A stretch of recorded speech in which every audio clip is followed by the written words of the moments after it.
Salut à tous la team Mowell, Thomas M Show pour Lyon Fan TV. Très heureux les gars de vous retrouver pour une nouvelle vidéo. J'espère que cette semaine se passe bien pour vous, que cette première semaine de 2023 se passe au mieux.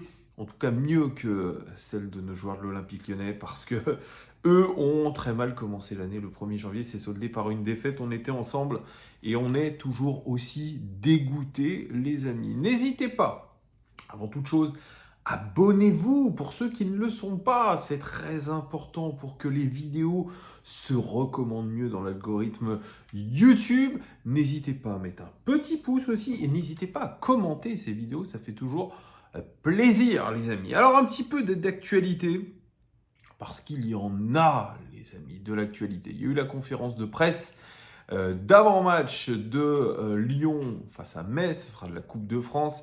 Ça sera samedi au Groupama Stadium à 15h30, un horaire des plus inhabituels, mais qui nous rappelle un petit peu notre jeunesse pour ceux de mon âge qui vont avoir 37 ans sur cette année 2023. On a eu par le passé des horaires de match de Coupe de France dans l'après-midi, les samedis, je m'en rappelle. Bon, écoutez, pourquoi pas, si ça permet à certaines familles de se déplacer, à moindre coût d'ailleurs, parce que j'espère que les prix des places ne sont pas trop élevés. En tout cas, il y avait conférence de presse, il y avait Laurent Blanc et Ryan Cherki, on en parlera un petit peu après dans cette vidéo. Il y aura une partie aussi mercato. Alors bon, ne vous attendez pas à une grande actualité mercato, mais il y a une rumeur aujourd'hui concernant notamment Bradley Barcola. Mais avant toute chose, ça c'était le coup de gueule hier, ou en tout cas le coup de pression des groupes de supporters, que ce soit les 1950 ou les Bad Guns, ont publié leur premier communiqué de l'année 2023. C'était une sorte de coup d'épée dans l'eau. On était un petit peu habitué à avoir ces communiqués, parfois, surtout quand il y a crise, et là, il y a crise, et beaucoup se sont étonnés, et nous sommes étonnés que les groupes de supporters n'aient toujours pas réagi par rapport à la situation sportive des plus précaires de notre Olympique lyonnais. Eh bien, c'est chose faite, puisque le communiqué est tombé hier. On nous parle d'un président Aulas qui a longtemps su s'entourer des bonnes personnes pourtant, en ces temps troublés, forcé de constater que le navire coule paisiblement, personne ne montant au créneau publiquement pour défendre le club. Et oui, c'est ce qu'on vous disait, les supporters ne l'ont pas fait, en tout cas les groupes de supporters. Donc là, ça va être plutôt fait, on a l'impression. Ils disent aujourd'hui, quid du projet vendu par les décideurs sportifs, des Lyonnais, recrutement de joueurs qui devaient amener expérience, caractère et leadership. Ils ont parlé d'une entrevue avec Vincent Ponceau et Bruno Chéroux. Il parle aussi de ces 4 entraîneurs depuis juin 2019, ne semblant pas non plus avoir d'effet sur l'investissement, la motivation, le jeu, l'esprit d'équipe, à part de rares fulgurances. Le collectif lyonnais se cherche toujours sans qu'aucune individualité ne le sauve.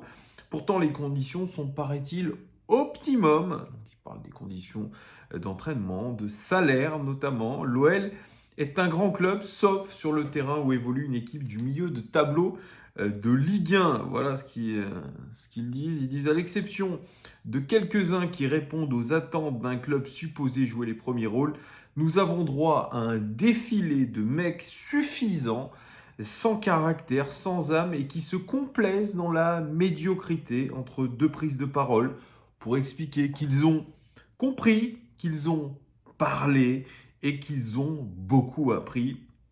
Quant aux interventions menées dans l'intimité du vestiaire, on peut s'interroger sur la réceptivité de la majorité du groupe. Le moindre sifflet vous tétanise, la moindre banderole vous fait trembler les jambes, la moindre critique vous perturbe.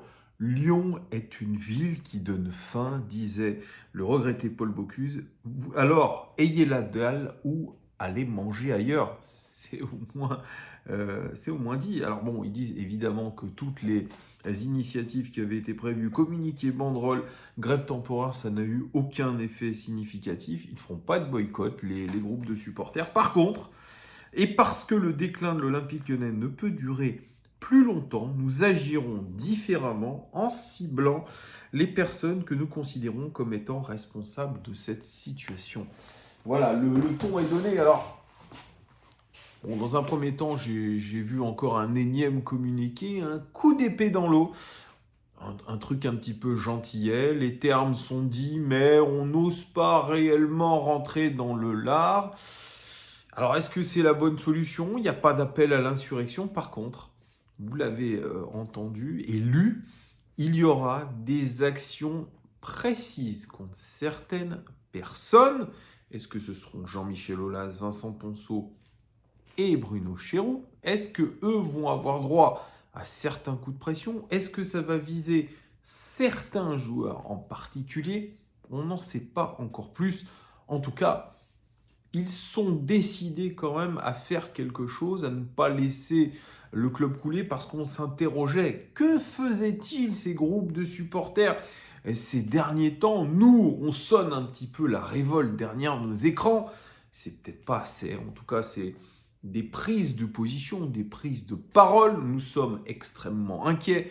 D'ailleurs, je salue Christophe que j'ai croisé tout à l'heure, qui est un fidèle suiveur de cette chaîne, qui me parlait de son inquiétude. Je fais aussi un coucou à Maxime, qui se reconnaîtra, qui m'a écrit un très très long pavé pour m'expliquer toutes ces inquiétudes envers le club. Vraiment, tous ceux que je croise, vous m'exprimez votre sentiment de honte, votre sentiment d'inquiétude, et vous avez bien raison, parce que nous, les supporters, on voit les matchs depuis des années et des années et des années. Les constats sont là, on a ciblé les problèmes. On n'a pas besoin d'être un professionnel du milieu pour voir ce qu'il ne va pas. Sauf que vous le savez, dans ce club, il n'y a jamais de transparence. On ne sait pas exactement ce qu'il s'y passe et c'est bien ça le gros problème. Alors, le gros problème, c'est Laurent Blanc qui doit aujourd'hui essayer de le gérer. Il est passé tout à l'heure en conférence de presse. Et ce que je peux vous dire, c'est que j'ai vu un Laurent Blanc un petit peu détaché. Très détaché par rapport aux événements, prenant les choses avec recul et calme. Ce qui peut paraître un petit peu étonnant, mais qui fait aussi aujourd'hui partie du personnage. C'est ce que disait Florent Gautreau, le journaliste de RMC, qui disait, mais moi, il y a un truc qui m'a choqué, c'est que Laurent Blanc, lors de sa dernière conférence de presse, avant le Boxing Day, il disait, bon, bah écoutez, moi, j'ai jamais été fan du Boxing Day en tant que joueur, et je le suis encore moins en tant qu'entraîneur, puisque la période des fêtes, c'est fait pour être en famille, et je préférais être en famille. Comme il avait dit que lors de la finale de la Coupe du Monde, il ne la verrait sûrement pas parce qu'il avait quelqu'un emmené à la gare. Il dit, mais comment tu veux emmener des joueurs à la guerre avec toi si toi, tu n'es pas convaincu que tu as envie d'être là? Et il a raison. Moi, j'ai vu un Laurent Blanc tout à l'heure en conférence de presse qui était détaché, voilà, qui toujours constate le problème, constate les difficultés du club, notamment d'ordre mental.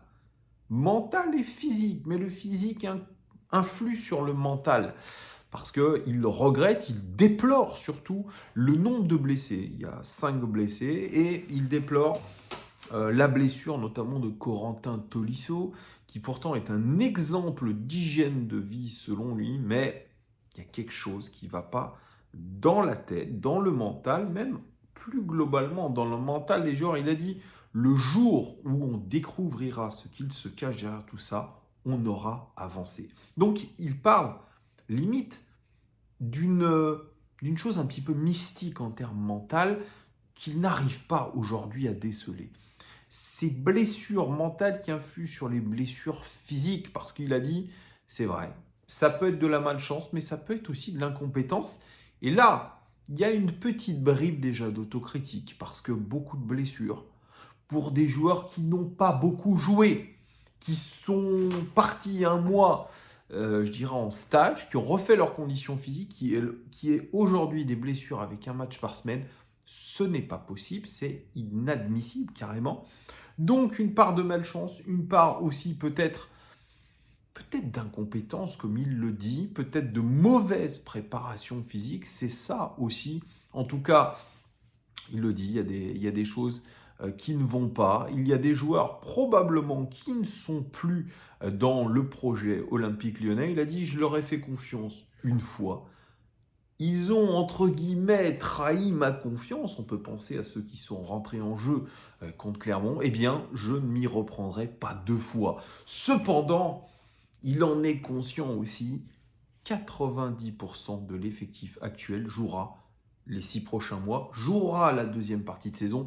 Il y aura une toute petite variable d'ajustement lors du mercato, mais il ne croit pas que ça va faire beaucoup de différence. Donc il faut trouver les solutions avec le groupe actuel. Avec le groupe actuel. Et c'est là où il y a la plus grosse difficulté. Il dit le remède, c'est la gagne. Ça vous rappelle pas quelqu'un? Ça vous rappelle Peter Bosz, qui disait que la seule moyen pour les joueurs de retrouver un petit peu de confiance, c'était de retrouver la gagne. Et pourtant, on peut lui donner l'exemple de Brest, belle victoire, et ensuite le match contre Clermont où on a senti une équipe complètement désolidarisée. Et ça fait très très mal. Laurent Blanc qui cherche des leaders, qui cherche des joueurs professionnels, eh bien, il a cité, je dirais, à l'étonnement général, Damien Da Silva. Damien Da Silva, pour lui, c'est l'exemple même du professionnalisme et de l'expérience au sein du club.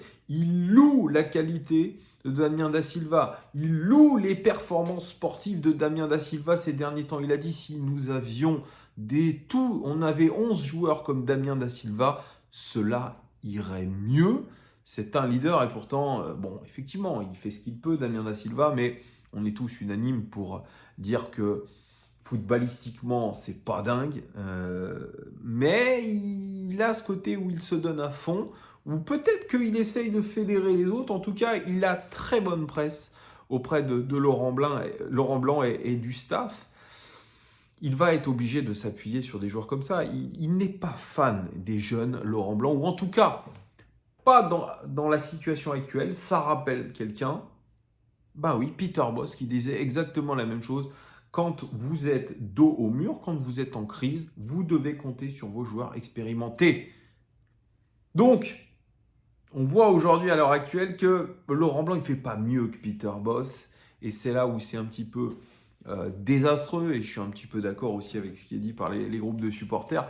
4 entraîneurs successifs se sont succédés. Excusez-moi de la redondance. Et puis, il y a toujours les mêmes mots et aucune solution. Il faut peut-être remonter à Rudy Garcia. Je suis d'accord aussi avec vous pour revoir un petit peu quelque chose à l'Olympique Lyonnais, un semblant d'ambition, même si tout n'a pas été parfait. Et je suis d'accord aussi avec vous. On a tapé sur Rudy Garcia à raison. On a tapé sur Genesio à raison. Et aujourd'hui, si on fait la synthèse, et on fera la synthèse avec Laurent Blanc aussi, eh bien, force est de constater qu'aujourd'hui, Rudy Garcia s'en sortait un petit peu mieux que les autres. Bruno Genesio s'en sortait un petit peu mieux que les autres. Voilà le constat. Donc moi, j'ai vu un Laurent Blanc. Regardez mon expression de visage. Bon, bah écoutez, je suis face à ce groupe. Je suis face aux résultats. Et pour l'instant, je n'ai pas les solutions. Je n'ai pas les solutions. J'ai vu un Laurent Blanc, bah... Voilà, il a répondu bien sûr aux critiques sur le Vren, sur le nationalisme, le geste, le salut hitlérien ou ce que vous voulez. Ce sera lui d'ailleurs répondre. Lui, il a envie de dissocier l'homme du sportif, du footballeur. Ça aussi, c'est une autre polémique. Il y a un Laurent Blanc, voilà, qui est face à une situation et il ne maîtrise pour l'instant pas les choses. Et ça m'inquiète aussi. Ça m'inquiète de voir que Laurent Blanc, eh bien, est sans solution. On verra bien lors du match face à Metz ce qui va se passer. En tout cas, il a dit toutes les victoires sont bonnes à prendre, surtout en Coupe de France. C'est une belle coupe. C'est un beau trophée à aller chercher que nous avons gagné en 2012, le dernier trophée de l'Olympique Lyonnais. Donc, il faudra la jouer à fond. Mais encore une fois, on n'en sait rien. Alors, le deuxième qui est passé en conférence de presse, c'est Ryan Cherki. J'ai été vraiment très étonné de voir la maturité de ce garçon. Il parle très bien. Il n'est pas dans le stéréotype comme on a pu voir avec Maxence Cacrel, les phrases préconçues. Il est plutôt frais dans ce qu'il dit. Il semble intelligent et surtout avoir appris un petit peu de ses erreurs. Alors, est-ce que c'est que de la com? J'en sais rien. Mais en tout cas, franchement, j'ai été étonné. Je me suis dit, ce garçon, il parle bien. Déjà, je l'avais vu déjà en interview après le match contre Clermont. Euh, il a finalement, paradoxalement, peut-être des qualités de leader. Alors, il est très jeune. Il est en train d'enchaîner un petit peu les titularisations où il est l'un des meilleurs, voire le meilleur sur la pelouse, ce qui est fou aussi. Donc peut-être que le travail de Laurent Blanc et du staff est en train de faire effet sur ce joueur-là. Pourquoi pas, ça serait peut-être la meilleure surprise de cette deuxième partie de saison, on verra. Et puis donc la dernière info, c'est information mercato, puisque Bradley Barcola, qui est en manque de temps de jeu cruel à l'Olympique Lyonnais, a demandé à partir en prêt. L'Olympique Lyonnais n'a pas encore ouvert la porte, mais probablement qu'il devrait ouvrir la porte. Alors il y a plusieurs pistes. Il y a des pistes en Ligue 2 à Metz, il y a des pistes à Troyes, il y a des pistes à Strasbourg. Et il y a aussi une piste, et c'est peut-être la piste que privilégierait Barcola, c'est la piste allant en Suisse. Ce serait le club de Saint-Gall qui pourrait venir le chercher en prêt, avec ou sans option d'achat, je n'en sais rien. En tout cas, bon, malheureusement, Bradley Barcola, il n'a jamais pu montrer quoi que ce soit à l'Olympique Lyonnais. Peut-être son but contre Liverpool en amical. Mais il n'y a jamais eu cette petite étincelle chez Bradley Barcola, ce qui est un petit peu dommage. Et il est obligé aujourd'hui d'aller chercher du temps de jeu. Et moi, je suis complètement d'accord avec lui. Il va falloir qu'il se fasse les dents ailleurs, l'ami Bradley Barcola. Voilà, vous me direz en commentaire ce que vous pensez de ce que je viens de vous dire, entre le communiqué des BG, entre la conférence de presse de Laurent Blanc. Dites-moi tout en commentaire. Je lis tous vos messages, les amis. Je vous fais des gros bisous. Cœur sur vous. On se retrouve très très vite pour l'actu OL et ce match face à Metz en Coupe de France. Bisous à tous. Ciao.